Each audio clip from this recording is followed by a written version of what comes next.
Salut, c'est ADGN. Aujourd'hui, on va s'attaquer à la première chose à faire lorsque l'on prépare un GN, à savoir la création et l'écriture de son premier personnage. C'est parti.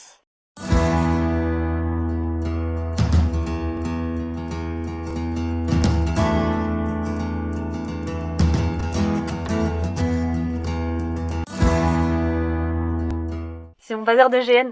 Bienvenue dans ma caverne d'Ali Baba. C'est littéralement en dessous du toit. J'ai pas beaucoup de place. Là, je touche le plafond et je fais 1m50. Du coup, c'est pas grand. Mais je m'y sens bien. J'espère que vous aussi. L'étape de la création du personnage n'est pas obligatoire, puisqu'il existe des GN où les organisateurs écrivent au préalable les personnages qui vont jouer dans le jeu et les donnent aux futurs joueurs avant le jeu, pour qu'ils puissent les étudier. Dans le cas présent, si c'est votre premier GN et que vous écrivez votre premier personnage, je vais essayer de vous donner les meilleurs tips et astuces avant de commencer. Oui, connaître le lore et l'univers est essentiel pour avoir une idée de ce que tu pourras vivre comme aventure. Avant de commencer, va lire d'abord le synopsis du jeu que tu pourras trouver soit sur la page de l'événement, soit sur le site, s'il y en a un bien sûr.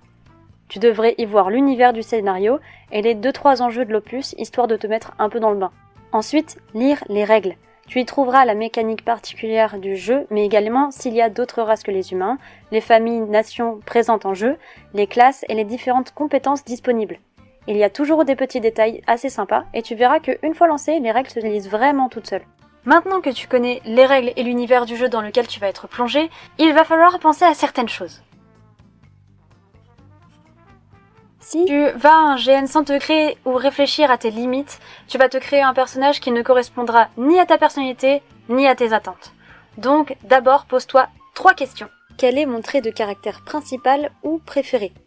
Est-ce que je préfère vivre un GN en tant que spectateur du jeu, un peu comme un figurant, ou est-ce que je veux faire toutes les intrigues et être acteur de l'avancement du jeu ? Émotionnellement, je suis prêt à aller jusqu'à où et où se situent mes limites ? Quels sont les sujets qui me sont sensibles ? Ces questions pourront te permettre d'avoir un fil rouge à suivre lors de la création de ton personnage, que ce soit par rapport à ta psychologie ou à tes attentes, au moins tu es sûr que le personnage derrière te correspondra. Et maintenant que ça c'est fait, tu vas pouvoir passer au choix concret. Pour avoir un cadre général à ton personnage, il va falloir que tu te choisisses un clan, nation, faction, une équipe, qui va pouvoir te donner un axe de réflexion sur la culture, la politique et l'éthique de ta future population. Ce choix t'orientera forcément vers un ensemble de joueurs qui auront fait le même choix que toi et surtout un orga qui lui va chapeauter l'ensemble de l'équipe et du scénario qui va s'en suivre derrière. Dans les règles du jeu, tu pourras pas trouver quelque chose de très pointu sur le clan que tu auras choisi et dans ce cas-là, je te conseille très fortement de poser des questions un peu plus pointilleuses sur ton clan aux joueurs et surtout à l'orga qui lui a une idée très claire de la représentativité culturelle et de ce à quoi doit ressembler le peuple à la fin. La classe de ton personnage correspond à son boulot, si tu veux. Comme dit plus tôt dans la vidéo, tu trouveras cette info dans les règles. Tu peux faire 2 choses. Soit tu choisis ta classe en fonction de ton caractère prédominant, déterminé durant la première étape, ou alors dans un souci d'équilibre dans l'équipe. Je te conseille de demander à tes futurs comparses quelles sont les classes qui manquent. Si tu fais une classe qui est déjà occupée par trop de monde dans ton clan, tu vas t'ennuyer, ou pire, tu vas empiéter sur le jeu de quelqu'un de ton équipe. Et l'animosité avant que le jeu commence, on n'aime pas. Bon, après, c'est quand même ton personnage, donc si vraiment il y a une classe qui te dit en particulier, un type de jeu qui te dit en particulier, choisis-le et amuse-toi. Ce sont les capacités spéciales que tu pourras choisir pour ton personnage.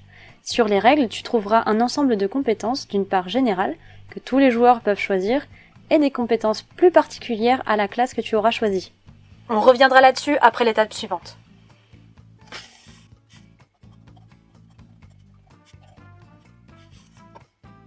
Ce qui fait un personnage cohérent, c'est pas seulement son métier. Si une personne était vraiment résumée à son boulot, ça se saurait. Mais c'est là qu'intervient un des éléments principaux pour ton personnage qu'il faut absolument pas rater, c'est le background, ou le BG, pour les intimes. J'ai dit tout à l'heure que je te conseillais de prendre un de tes traits de personnalité et de broder autour, et c'est exactement à ce moment-là qu'il faut le faire. Vraiment, mets-y-toi à cœur joie. Le background, donc traduit par arrière-plan, correspond à l'histoire de ton personnage avant que le jeu ne commence. C'est très important de ne pas passer cette étape parce que quand tu seras propulsé dans l'histoire, il faudra que tu puisses parler de toi en tant que personnage pour donner un peu plus de profondeur à ton jeu.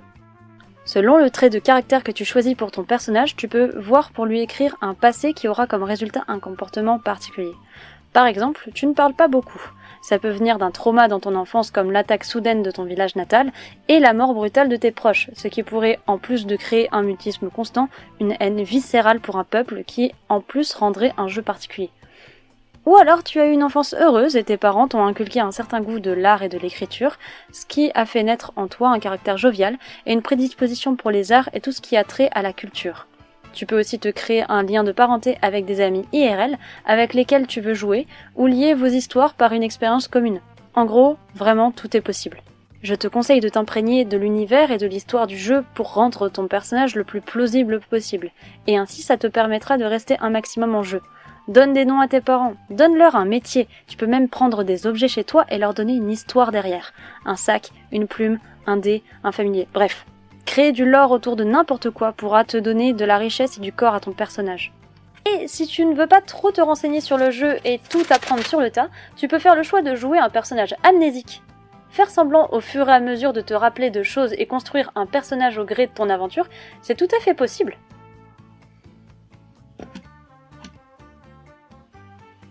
Bon, depuis le début de la vidéo, j'essaye d'être la plus générale possible, mais là en particulier, va vraiment falloir que je prenne des pincettes. D'un point de vue général, tu as des points d'expérience qu'il va falloir dépenser pour avoir différentes capacités. Ton nombre de points qui te seront attribués pourront varier en fonction du nombre d'opus que tu auras fait avant, bien sûr s'il y en a eu, la position hiérarchique de ton personnage, l'âge qu'il a, etc. C'est très variable en fonction des jeux, et comme toujours, ce sera noté dans les règles du jeu. Ouais, tu comprends mieux pourquoi je t'avais demandé de les lire au tout début ?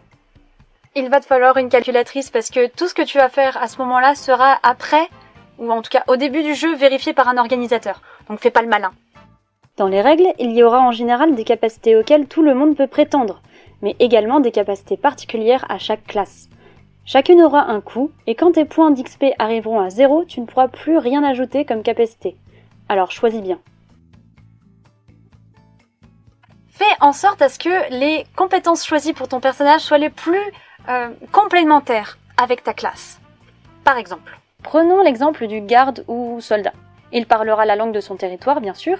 Il peut tout à fait savoir lire et écrire, mais c'est pas essentiel. Ce qu'il faut qu'il sache faire, c'est se battre. Alors mets le paquet sur sa défense, tout ce qui peut te permettre de prendre des coups, et fais en sorte de pouvoir porter les armes avec lesquelles tu es le plus à l'aise. Un peu plus subtil maintenant, un ou une assassin.